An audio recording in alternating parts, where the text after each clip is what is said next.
Salut à tous! Malgré le fait qu'elle soit l'une des cultures et des pays les plus étudiés de l'histoire humaine, l'Égypte ancienne détient encore de nombreux mystères non résolus à ce jour. Il est facile de supposer que nous avons découvert tout ce qu'il y a à savoir sur cette ancienne civilisation, mais cela est loin de la vérité. En fait, certaines des questions qui intriguent encore les scientifiques aujourd'hui sont si énigmatiques qu'elles leur donnent des frissons. C'est parti! Flèche ancienne. Les plaques de glace d'une partie de la Norvège fondent. Que vous croyez ou non que cela est dû au changement climatique induit par l'homme vous appartient, mais vous ne pouvez pas nier que c'est un problème. Cependant, dans ce problème se trouve une opportunité pour les archéologues qui ont pu récupérer des artefacts qui ont été coincés dans la glace pendant des siècles. L'un de ces artefacts est cette flèche vieille de 1700 ans qui est encore dans un état presque parfait. Elle est dans un si bon état qu'il y a encore un morceau de plume d'empennage attaché à elle. La flèche a été récupérée de ce qui a été décrit comme le noyau le plus profond de la plaque de glace, indiquant qu'elle aurait pu être tirée par des chasseurs qui suivaient des créatures dans le centre de la calotte glaciaire où elles se réfugiaient des insectes qui auraient pu les piquer pendant les mois d'été. L'extrémité du projectile de la flèche est délicatement effilée, mais l'extrémité de l'encoche de la flèche est assez large pour que nous comprenions que l'arc qui a tiré l'arme était inhabituellement épais. De plus, des traces de goudron qui attachaient l'empennage à la tige sont encore présentes. Notre connaissance des compétences artisanales des anciens chasseurs nordiques a été considérablement améliorée par cet artefact solitaire. Figurine en argile. Nous avons une figurine en argile qui a été trouvée en Bavière en Allemagne en juillet 2022. C'est un artefact d'aspect assez rustique, mais les historiens pensent qu'il pourrait s'agir d'une représentation d'une déesse de l'eau préhistorique. La meilleure estimation des experts est qu'elle a été fabriquée quelque part entre 2500 et 2800 ans auparavant, ce qui signifie qu'elle est un relique de l'âge du fer. Cela correspond au fait qu'elle avait été trouvée près des restes d'un établissement de la période de Hallstatt, près du bas-fond d'Unkenbach. La culture de Hallstatt a autrefois dominé cette partie de l'Europe occidentale, commençant à la fin de l'âge du bronze et se prolongeant jusqu'au début de l'âge du fer. Bien que la figurine semble être en mauvais état, elle ne montre aucun signe de l'érosion arrondie que l'on attendrait de l'action hydraulique. Cela suggère qu'elle a été déposée dans le ravin où elle a été trouvée délibérément, la rendant très probablement une offrande votive et soutenant davantage l'idée qu'elle pourrait être liée à une déesse de l'eau. Le ravin aurait été un lieu sacré pour des offrandes rituelles telles que celle-ci. Cela pourrait être une habitude que les gens de la culture de Hallstatt ont adopté des cultures qui vivaient autour de la mer Noire, qui ont commencé à fabriquer des figures comme celle-ci il y a 5000 ans. Bracelet hittite rare. Nous continuons avec un magnifique bracelet en or hittite qui a été découvert accidentellement par un agriculteur labourant son champ dans le village turc de Sitli en mars 2022. Le bracelet a environ 3300 ans et est le premier artefact de son genre jamais découvert avec des représentations figuratives sur sa surface. De plus, c'est également le premier bracelet hittite jamais découvert avec un anneau. La forme est connue pour avoir été importante pour les Hittites, mais n'avait été vue auparavant que dans leur sceau en anneau. Nous avons de la chance que le bracelet ait survécu à sa rencontre avec l'équipement agricole qui l'a laissé bosselé et endommagé. Il a déjà subi des travaux de conservation et de réparation et en subira un peu plus avant d'être exposé au musée archéologique de Sorum. Assez de travaux de réparation ont été effectués pour déterminer que la figure au centre du relief est la déesse Ittar, bien que la signification ou l'importance précise de la scène soit inconnue. Les archéologues ont effectué une excavation extensive du champ où il a été trouvé, mais aucun autre artefact n'a été découvert, donc la présence du bracelet dans le champ reste inexpliquée. Trésor découvert. La ville ancienne d'Ashkelon en Israël s'est avérée être un terrain de chasse riche pour les archéologues au fil des ans, et cela s'est encore vérifié en avril 2013 lorsqu'une paire d'artefacts remarquables a été trouvée à l'emplacement. Une équipe d'archéologues de l'Autorité des Antiquités d'Israël a découvert un énorme pressoir à vin ancien et un petit modèle céramique d'une église. Les experts pensent que les deux objets datent de l'ère byzantine précoce des 5e et 6e siècles. Le pressoir à vin est massif, couvrant une surface de plus de 28 mètres carrés et comprend un sol de foulage, un lit de presse et 3 cuves en céramique pour la collecte du vin. C'est l'une des découvertes les plus grandes et les mieux préservées de son genre, mais la petite église est dite être encore plus rare. Elle a été découverte près du pressoir à vin, donc elle a peut-être été échappée par quelqu'un en cours de fabrication de vin. Il y a une poignée en boucle sur le toit de l'église, amenant les experts à croire qu'elle était soit accrochée à un mur, soit suspendue à des vêtements. Les experts pensent également qu'une lampe à huile était autrefois insérée dedans, projetant ainsi des ombres en forme de croix sur les murs du bâtiment dans lequel elle était placée.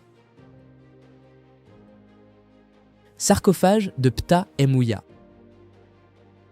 Il y a tant à fouiller et à découvrir sur le site de Saqqara, la plus grande nécropole antique d'Égypte, que les travaux sur le site seront probablement encore en cours bien après notre départ et celui de tous ceux qui regardent cette vidéo. Des découvertes stupéfiantes y sont faites presque chaque semaine, y compris le sarcophage vieux de 3200 ans d'un secrétaire royal de haut rang qui a été découvert en septembre 2022. Le sarcophage, notable pour sa teinte rouge-rose inhabituelle, appartient à un homme nommé Ptah Emouya qui a servi sous Ramsès II et aurait travaillé en étroite collaboration avec le pharaon. Son titre complet était secrétaire royal, chef surveillant du bétail, chef du trésor du Ramesséum, qui était le temple funéraire de Ramsès dans une autre nécropole à Luxor. De plus, Ptah Emouya était également responsable des offrandes divines à tous les différents dieux de Haute et Basse Égypte. En d'autres termes, il aurait été un homme très occupé, peut-être est-il mort d'épuisement.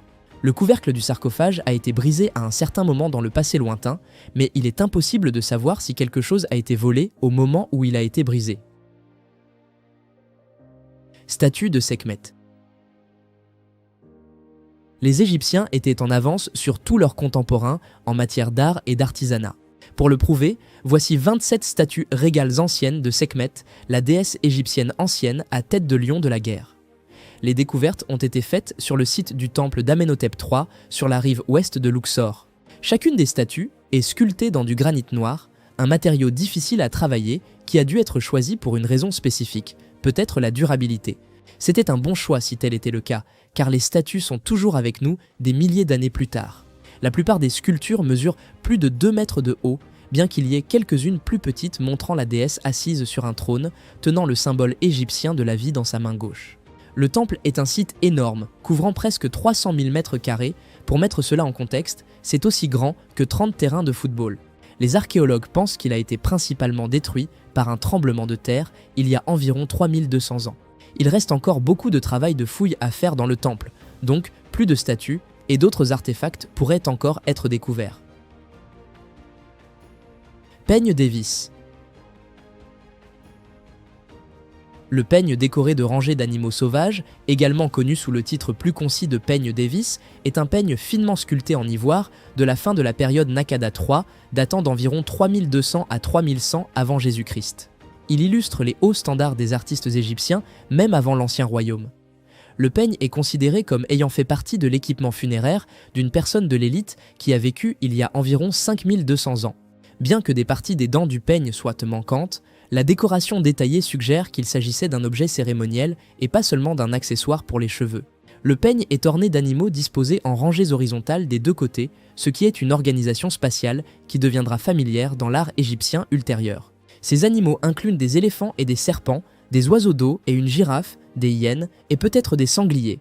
Des arrangements similaires de ces créatures sur d'autres artefacts en ivoire sculpté suggèrent que l'arrangement et le choix des animaux n'étaient pas aléatoires. Les éléphants et les serpents représentés ensemble peuvent avoir été symboliques, car les mythologies de nombreux peuples africains les associent à la création de l'univers.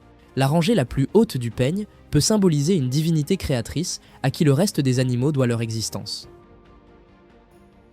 Enfant de Ramsès II. Ramsès II avait entre 48 et 50 fils et 40 à 53 filles, et des preuves de cela existent sur plusieurs monuments anciens. Ramsès ne faisait pas de différence entre la progéniture de ses deux premières épouses principales, Néfertari et Isetnefert. Les premiers fils et filles des deux reines étaient représentés sur des statues à l'entrée du grand temple d'Abou Simbel. Outre Néfertari et Isetnefert, Ramsès avait 6 autres épouses royales pendant son règne, y compris ses propres filles, Bentanat, Méritamon, Nebetaoui et Enutémiré, qui, selon une autre théorie, étaient sa sœur, et 2 filles d'Atousili III, roi de Hatti. À l'exception de la première princesse hittite, Mator-Néferouré, et peut-être Bentanat, aucune n'est connue pour avoir donné des enfants au pharaon. Des listes de princes et princesses ont été trouvées dans divers endroits, y compris le Ramesséum, Luxor, Wadi Esseboua et Abydos. Les fils de Ramsès étaient représentés dans des descriptions de batailles et de triomphes telles que la bataille de Kadesh et le siège de la ville syrienne de Dapour au début de son règne. Les efforts de Ramsès pour faire représenter ses enfants sur des monuments contredisent la tradition antérieure de garder les enfants royaux, surtout les garçons, en arrière-plan, à moins qu'ils ne détiennent des titres officiels. Lit de Toutankhamon. De nouvelles recherches suggèrent que le roi Toutankhamon aurait pu dormir sur la première version jamais conçue d'un lit de camping moderne. Des chercheurs de l'université Musashino à Tokyo ont analysé un petit modèle du lit de l'Égypte gabarit et suggèrent qu'il s'agissait du tout premier lit de camp pliant en 3 parties. Le lit, découvert par Howard Carter en 1922, était fait de 4 pattes de lion en bois ainsi que de tambours en alliage de cuivre qui supportaient la majeure partie du poids. La forme élaborée des pattes en bois du lit rendait son pliage non négligeable, mais les concepteurs utilisaient des charnières ingénieuses sur les pattes pour soulager la contrainte sur les charnières. Les chercheurs croient que le lit offre un aperçu des attentes du roi Toutankhamon car il avait un pied botte qui l'empêchait de marcher sans une canne. Malgré cela, il rêvait de camper et de chasser selon Naoko Nishimoto, l'une des chercheuses qui a travaillé sur le projet. Même si le jeune roi fragile n'a peut-être jamais participé à des expéditions longues ou éprouvantes, il aimait néanmoins l'idée de chasser et de camper. Son lit de camping est intrinsèquement poétique. Le lit a été fabriqué spécialement pour le roi Toutankhamon et des traces visibles d'essais et d'erreurs montrent que les artisans impliqués dans la production du lit n'avaient aucune autre référence de lit pliant en 3. Sarcophage d'Eritas. En août 1924, au cœur de la Turquie, un groupe d'archéologues fit une découverte monumentale qui devint connue sous le nom de sarcophage d'Eritas. Lors d'une fouille dans les anciennes montagnes de Göbekli Tepe, les travailleurs tombèrent sur une énorme structure de pierre enterrée profondément dans les roches. Ce qui semblait n'être qu'une autre ruine ancienne s'est révélé être quelque chose de bien plus mystérieux et grandiose. Le sarcophage, recouvert de couches de poussière et de marques du temps, présentait des gravures énigmatiques qui semblaient représenter des figures humaines dans des rituels oubliés. Ce qui intriguait les chercheurs, c'était l'état de conservation de l'artefact, datant d'environ 3000 ans avant Jésus-Christ, mais conservant intacts les détails de sa surface. Autour, l'air était lourd d'attente et d'excitation. Les hommes, avec des regards fascinés et prudents, travaillaient ensemble pour soulever l'immense couvercle de pierre qui pesait des centaines de kilos. Chaque geste était lent, presque solennel, comme s'ils étaient des conscients qu'ils étaient sur le point de révéler un secret millénaire. Le chef de l'équipe, le docteur Altan Demir, murmurait des instructions, tandis que tous les yeux restaient fixés sur le couvercle du sarcophage, impatients de voir ce qui reposait à l'intérieur. Selon les légendes locales, Eritas aurait été un souverain mythique qui régna sur de vastes terres au début de la civilisation. Cependant, jusqu'à présent, il n'y avait aucune preuve concrète de son existence. Que pouvait-il y avoir dans ce sarcophage? Un corps momifié? Des trésors ancestraux? Ou quelque chose d'encore plus extraordinaire, comme des récits de rituels interdits ou les secrets d'un pouvoir perdu? Nous aimerions savoir ce que vous pensez de ce sujet mystérieux. Faites-le nous savoir dans les commentaires. Monument Olmec. Maintenant, nous avons une découverte remarquable qui s'est produite à Tenochtitlan au Mexique en août 2022. Là, les archéologues ont trouvé un ensemble de monuments Olmec massifs, incluant une paire de reliefs en calcaire sculpté. Les reliefs dépeignent des dirigeants Olmec dans une pose de contorsionniste rituel qui est censée avoir réduit les niveaux d'oxygène dans le cerveau et ainsi induit un état de transe. Les Olmec croyaient que c'était un processus divin. De telles représentations sont des découvertes extrêmement rares, donc les archéologues du pays sont excités. Chacun des reliefs est grand, autour d'1,50 m de diamètre, et dépeint également de grands visages portant des diadèmes et des miroirs avec des croix Olmec en leur centre.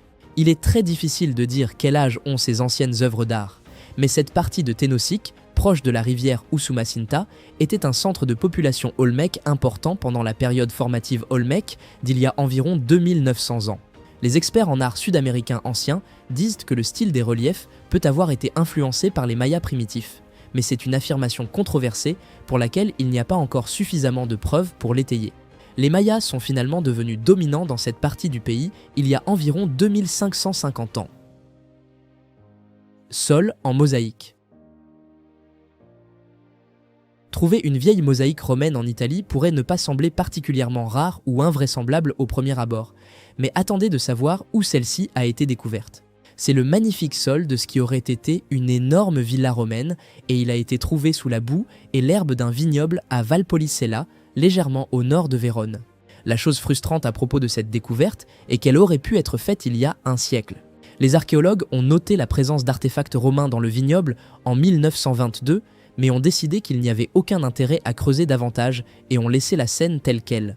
S'ils avaient creusé quelques centimètres de plus dans la terre, ils auraient trouvé le sol en mosaïque, couvert de fantastiques représentations d'oiseaux et de fruits. Le vignoble fait partie d'une commune, donc toute excavation supplémentaire devra être effectuée avec la permission des occupants de la commune, qui devraient vraisemblablement être financièrement compensés pour la perte temporaire ou permanente de leur vignoble. Cette couche supplémentaire de complications pourrait signifier que la villa entière n'est jamais fouillée, et nous n'obtenons jamais de réponse à la question de qui a pensé qu'il était une bonne idée de planter un vignoble sur un sol en mosaïque en premier lieu. Collection de têtes de bélier.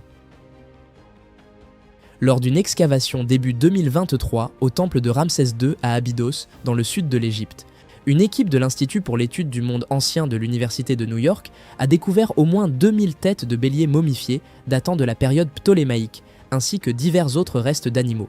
La découverte offre un aperçu du site sur une période couvrant plus de 2 millénaires. Les têtes de béliers momifiées sont considérées comme des offrandes votives, indiquant un respect continu pour Ramsès sur le site, environ 1000 ans après sa mort. L'équipe a également trouvé une grande structure palatiale avec des murs d'environ 5 mètres d'épaisseur de l'ancien royaume, la 6e dynastie, plusieurs statues, des papyri, des restes d'arbres anciens, des vêtements en cuir et des chaussures. La structure, ainsi que les restes d'animaux, élargissent la connaissance du site jusqu'à la période ptolémaïque. Abydos, situé dans le gouvernorat de Sohag, est un site archéologique majeur en Égypte, servant de nécropole pour la royauté égyptienne ancienne et un centre de pèlerinage pour le culte du dieu Osiris. Les découvertes récentes offrent une opportunité de rétablir le sens du paysage ancien d'Abydos avant la construction du temple de Ramsès. Tête de momie. Le mystère d'une tête de momie décapitée découverte dans le grenier d'un médecin britannique a été partiellement résolu après que l'artefact surprenant ait été trouvé pour la première fois à la mi-2022. La tête de momie égyptienne ancienne a été trouvée appartenir à une femme qui a vécu il y a plus de 2000 ans après qu'elle ait été soumise à une numérisation par tomographie informatisée. Elle a également révélé que sa langue était remarquablement bien conservée, tandis que ses dents montraient des signes d'un régime alimentaire rugueux. Malgré ces découvertes, l'origine exacte de la tête est encore inconnue. Les chercheurs croient que la tête peut avoir été ramenée d'Égypte au XIXe siècle comme souvenir et transmise comme un héritage. Les Victorians étaient friands de momies, organisant des fêtes de déballage et se délectant du processus des bandages des corps. L'équipe de chercheurs travaillant sur la tête effectuera ensuite des tests ADN sur les restes anciens, suivis de la datation au carbone, et espère reconstruire le visage de la femme à la prochaine étape de leur enquête scientifique avant de publier leur découverte dans un journal scientifique. Les chercheurs espèrent fournir une compréhension plus approfondie des pratiques de momification dans l'Égypte ancienne. Armure en cuir. Nos ancêtres antiques ont expérimenté avec de nombreuses formes différentes d'armure sur le champ de bataille, recherchant constamment un matériau qui offrait le bon équilibre entre protection et flexibilité. Avant que les armures en métal et en bronze ne deviennent populaires, les Assyriens ont expérimenté avec des armures faites de cuir. Voici un exemple de leur armure en cuir. Elle a environ 2700 ans et a été découverte en Chine. La quantité de travail qui est entrée dans la création de l'armure est incroyable. Elle est faite de plus de 5000 petites pièces et 140 grandes écailles de cuir, ainsi que des lacets et une doublure également en cuir. Le poids total de 4 kg aurait été lourd, mais plus léger et plus facile à déplacer que presque toute autre option qui aurait été disponible à l'époque. Comment elle est arrivée en Chine est inconnu. Son propriétaire aurait pu être un mercenaire assyrien travaillant en Chine, ou cela pourrait avoir été un soldat chinois qui a pillé l'armure d'un ennemi assyrien vaincu. Certains historiens ont même spéculé que sa présence en Chine pourrait indiquer un échange technologique jusqu'alors inconnu entre les deux régions. Momies mystérieuses. Un total de 14 momies pré-Inca ont récemment été découvertes sur le site archéologique de Cajamarquilla au Pérou, non loin de la capitale péruvienne de Lima. Les momies datent de 800 à 1000 ans. 6 d'entre elles sont des enfants, mais le reste sont des adultes. Seulement 2 des adultes sont des femmes. Il est possible que les restes représentent plusieurs générations de la même famille, mais il existe une théorie différente. Certains des archéologues responsables de la trouvaille soupçonnent qu'ils auraient pu être sacrifiés au moment de l'enterrement d'une figure locale d'élite dont la tombe a été trouvée à proximité ici en 2021. Ils auraient été destinés à devenir les serviteurs de la figure d'élite dans l'au-delà. Cependant, il y a des preuves ici qui contredisent cette idée. Les momies ont été enterrées avec des biens personnels, y compris des outils à tricoter, des pots en céramique et des calebasses. Les victimes sacrificielles n'avaient tendance à être enterrées avec aucun bien funéraire du tout. Donc peut-être que ces personnes ont échappé à ce sort sombre après tout. Les peuples précolombiens des Andes croyaient que la mort biologique marquait la transition de l'âme vers un autre monde. Donc la peur de la mort n'était peut-être pas courante. Épave millénaire. Les scientifiques se sont précipités contre le temps pour sauver notre prochaine découverte depuis qu'ils l'ont trouvée. Il s'agit d'un navire vieux de 1300 ans qui a été découvert en France et qui présente un design exceptionnellement rare. Le navire pourrait être extrêmement significatif pour les historiens et les chercheurs, mais il pourrait ne pas durer assez longtemps pour qu'ils puissent l'examiner. Dans leur état actuel, les poutres de chêne, de châtaignier et de pin de l'épave sont si délicates qu'elles doivent être arrosées toutes les 30 minutes pour éviter qu'elles ne se désintègrent. Le bateau de 12 mètres de long a été trouvé sur les rives de la Garonne, dans le sud-ouest de la France, au début de l'année 2022. Mais les matériaux de construction dont il est fait n'avaient pas été touchés par l'air ou la lumière depuis le jour où il a coulé. Cela les rend extrêmement vulnérables. La datation au radiocarbone indique que le navire a coulé entre 680 et 720 et est remarquablement avancé en fonction de ce que nous savons de l'architecture navale française du Moyen-Âge. Il aurait pu être le premier navire de son genre ou un navire expérimental qui a été jugé un échec après le naufrage. À moins que nous puissions stabiliser l'épave suffisamment pour l'examiner correctement, nous ne saurons peut-être jamais. Vase égyptien. Une étude scientifique innovante a découvert que des artefacts provenant d'une tombe égyptienne ancienne émettent encore des odeurs après avoir été intouchés pendant 3400 ans. Les vases, qui contiennent de la cire d'abeille, du poisson séché, des fruits et possiblement de la bière, ont été analysés par des archéologues et des chimistes analytiques en utilisant des sacs placés autour des jarres pour collecter l'air pour la spectrométrie de masse. L'analyse du projet a été menée sur site pour éviter tout risque pour les artefacts lors du transport. La découverte a été faite au musée égyptien de Turin en Italie, où les conservateurs ont remarqué les odeurs émanant des jarres depuis de nombreuses années. L'étude, publiée dans le Journal of Archaeological Science, a démontré que cette nouvelle méthode d'analyse des contenus permet la préservation des artefacts et pourrait éviter le besoin de méthodes de recherche invasives. Les jarres proviennent de la tombe des Égyptiens riches Ka et Mérit, exhumés en 1906 et sont parmi les sites d'enterrement non royaux les plus complets jamais découverts. Les contenus préservés incluent des pains, des paniers de fruits, de la viande, des épices et même de la graisse. Des meubles, des vêtements et les restes momifiés bien préservés de Ka et Mérit font également partie des trésors de la tombe. Masque mortuaire de Wenjeba Wenjed. Le masque mortuaire en or de Toutankhamon pourrait être le plus célèbre de son genre jamais trouvé en Égypte, mais ce n'est certainement pas le seul. L'exquis masque funéraire de Wenjeba Wenjed, un général de l'armée de Psousénès Ier, est un véritable chef-d'œuvre. Le masque a été fabriqué à partir d'or et orné de pattes de verre colorées, créant les yeux et les sourcils étonnants. Le masque couvrait le visage, le cou et les oreilles du général, se terminant au front où 6 petites langues perforées le fixaient à la tête de la momie.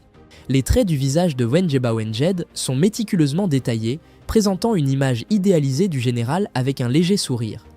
Le nez est parfaitement formé et les lèvres sont étroites et charnues. Fait intéressant, les oreilles ne sont pas symétriques, l'oreille gauche dépassant plus que la droite.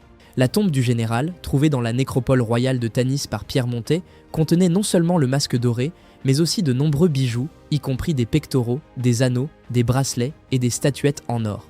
Les découvertes les plus remarquables de la tombe étaient 3 bols délicats faits d'or et d'argent et une statuette en lapis lazuli d'un bélier représentant la lune. De plus, 4 vases canopes et de nombreux oucheptis ont été trouvés à l'extérieur du sarcophage. Trophée d'argent de Dresde. Alors que la Seconde Guerre mondiale touchait à sa fin, beaucoup d'œuvres d'art et de biens de valeur ont été pillés des villes allemandes. Parmi les objets volés, Il y avait un trophée de carreau d'arbalète en argent doré du début du XVIIe siècle, qui a été pris dans les restes brisés de l'hôtel de ville de Dresde. L'artefact inestimable a trouvé son chemin vers les États-Unis d'Amérique et a passé des décennies exposé à l'intérieur du musée d'art de Philadelphie, mais en juillet 2022, il a finalement été rendu à sa maison légitime. Le trophée a été décerné à l'électeur Jean-Georges Ier de Saxe lorsqu'il a remporté le concours de tir à l'arbalète de Dresde en 1618. Mais il a ensuite fait don du trophée à la ville, comme cela était devenu la tradition à l'époque. L'histoire n'enregistre pas exactement qui l'a emporté de Dresde au départ, mais il a été vu ensuite dans une collection privée en Suisse en 1956. Le propriétaire de la collection a légué le trophée au musée d'art de Philadelphie en 1977. Le musée n'était pas au courant des origines de l'objet à l'époque, mais l'a trouvé sur une liste d'art allemand perdue en 2016. De là, il a fallu encore 6 ans pour ramener le trophée à la maison, mais au moins il est arrivé à destination finalement. Lions de Prud'hon. Les lions de Prud'hon, également connus sous le nom de lions de Soleb, sont une paire de sculptures monumentales en granit rouge de l'Égypte ancienne, datant du XVIIIe siècle vers 1370 avant Jésus-Christ. À l'origine, les lions servaient de gardiens pour le temple de Soleb en Nubie, qui a été construit par Amenhotep III. Les lions portent diverses inscriptions qui indiquent leur réutilisation par différents dirigeants à travers l'histoire, ainsi que les actes de certains de ces dirigeants. Par exemple, nous savons d'après les inscriptions que Toutankhamon a renouvelé le temple, tandis qu'Aï, le successeur de Toutankhamon, a déplacé les lions. Au IIIe siècle avant Jésus-Christ, les lions ont été déplacés à Jebel Barkal, une ville du sud du pays, par Amanislo, un roi couchite de Méroé. Amanislo a également fait graver son nom sur les lions, poursuivant la tradition. Au début du XIXe siècle, Lord Prud'hon a recueilli les lions de Jebel Barkal et les a fait expédier au Caire à Londres. Les lions sont uniques en ce qu'ils sont dans une pose naturelle détendue, allongés sur le côté, la tête tournée sur le côté et les pattes avant croisées, plutôt que dans la pose traditionnelle plus rigide du sphinx ou du lion, avec la tête tournée vers l'avant et les pattes tendues vers l'avant. Une espèce éteinte. Les rédacteurs de journaux aiment créer des titres amusants. Ils se sont donc régalés avec notre prochaine découverte récente, quand un agriculteur a trouvé d'énormes coquilles de tatou sur son terrain à Buenos Aires, en Argentine, en février 2020. Certains des premiers experts arrivés sur place ont dit à la presse que les coquilles étaient à peu près de la même taille qu'une Volkswagen coccinelle. Cela a suffi pour que les médias les appellent des tatous surdimensionnés. Ouais, nous devons admettre que c'est énorme. Il n'est cependant pas tout à fait exact de nommer les propriétaires de ces vastes coquilles des tatous. Ce sont en réalité des glyptodons, un ancien et bien plus grand ancêtre du tatou qui vivait dans cette partie du monde il y a environ 20 000 ans et qui est éteint aujourd'hui. Il est rare de trouver des preuves physiques de leur existence, mais ces exemples argentins ont si bien survécu au passage des années car ils se sont profondément enfoncés dans un lit de rivière boueux. Maintenant qu'ils ont été trouvés, ils pourraient ne pas durer beaucoup plus longtemps. Ils sont dangereusement exposés aux éléments, donc les paléontologues ont décidé d'extraire les coquilles d'une tonne et de les déplacer vers un endroit où elles pourraient être étudiées en toute sécurité. Certes, cela n'est techniquement pas de l'archéologie, mais c'est toujours fascinant. Chaussée vieille de 700 ans. Ensuite, nous allons en Allemagne où une ancienne chaussée a été trouvée juste sous la rue, au centre de Berlin en février 2022. Les archéologues croient que la chaussée a au moins 700 ans. Berlin a été fondée en 1237, ce qui ferait de cette chaussée, qui se trouve sous la Stralauer Strasse, l'une des premières jamais construites dans la ville. La chaussée étant en bois, les archéologues ont pu la dater grâce à l'analyse des anneaux de croissance des arbres. Les arbres ont été abattus en 1238 et il est logique de supposer qu'après avoir été coupés, ils ont été utilisés immédiatement comme matériaux de construction. Tout le bois, qui est un mélange de bouleau, de pin et de chêne, provenait de la région de Berlin et des alentours. Les planches ont survécu aussi longtemps parce qu'elles étaient enterrées sous d'épaisses couches de tourbe, qui est un excellent conservateur. Il est probable que la chaussée avait pour but de fournir un moyen de contourner une rivière à proximité, offrant ainsi une route viable vers la nouvelle ville pour les commerçants. Nous faisons souvent référence à cette partie de l'histoire européenne comme aux âges sombres. Mais il est clair que les constructeurs de la ville de l'époque ne manquaient ni de connaissances ni de compétences. L'arme Kopech. L'Égypte aurait-elle pu devenir aussi puissante qu'elle l'a été durant l'Antiquité sans le Kopech ? C'est une question difficile à répondre, mais beaucoup de personnes pensent que cette épée a joué un rôle clé dans l'aide aux Égyptiens pour forger un empire. L'épée courbée était l'arme standard des guerriers égyptiens pendant l'âge du bronze. C'est le style le plus ancien d'épée en Afrique du Nord et considérablement plus efficace que toutes les armes de champ de bataille disponibles pour les ennemis de l'Égypte à l'époque. Cependant, le khopesh n'a pas été inventé en Égypte. On pense que les premières lames de ce type ont été créées par les Mésopotamiens il y a environ 4500 ans. Il y a aussi une représentation du souverain sumérien Eannatum de Lagash maniant un khopesh sur le stèle des vautours qui date également d'environ 4500 ans. L'Égypte a adopté l'idée il y a environ 3500 ans, durant l'époque du Nouvel Empire, et les a utilisées pour repousser les invasions des peuples de la mer. Le Canaan voisin a été moins réussi dans cette entreprise, et cela aurait pu être dû au simple fait qu'il n'avait pas le khopesh à invoquer. La pyramide rouge. La pyramide rouge, également connue sous le nom de pyramide Nord, est l'une des plus grandes pyramides situées dans la nécropole de Dachour au Caire en Égypte. Construite à partir de blocs de calcaire rouge, la pyramide était à l'origine recouverte de calcaire blanc de Toura, qui a depuis été retiré, sauf pour quelques-uns restant à la base. La pyramide rouge est considérée comme la première tentative réussie de l'Égypte de construire une véritable pyramide à face lisse et la troisième plus grande du pays, après celle de Khéops et Képhren à Gizeh. La pyramide rouge a été construite par le pharaon de l'ancien royaume Snéfrou entre 2575 et 2551 avant Jésus-Christ. Les égyptologues ne sont pas d'accord sur la durée de la construction de la pyramide, avec des estimations allant de 10 à 17 ans. Les archéologues spéculent que la conception de la pyramide rouge a été influencée par la crise d'ingénierie vécue pendant la construction des pyramides antérieures de Snéfrou, la pyramide de Méidoum et la pyramide rhomboïdale. Aujourd'hui, la pyramide rouge est ouverte aux touristes et présente un rare pyramidion ou pierre de fête exposée. Les visiteurs montent des marches jusqu'à une entrée haute sur le côté nord menant à des chambres avec des toits en encorbellement qui sont de plus de 12 mètres de haut. C'est tout pour aujourd'hui. Quel a été votre moment préféré? Commentez, aimez, partagez et abonnez-vous. À bientôt.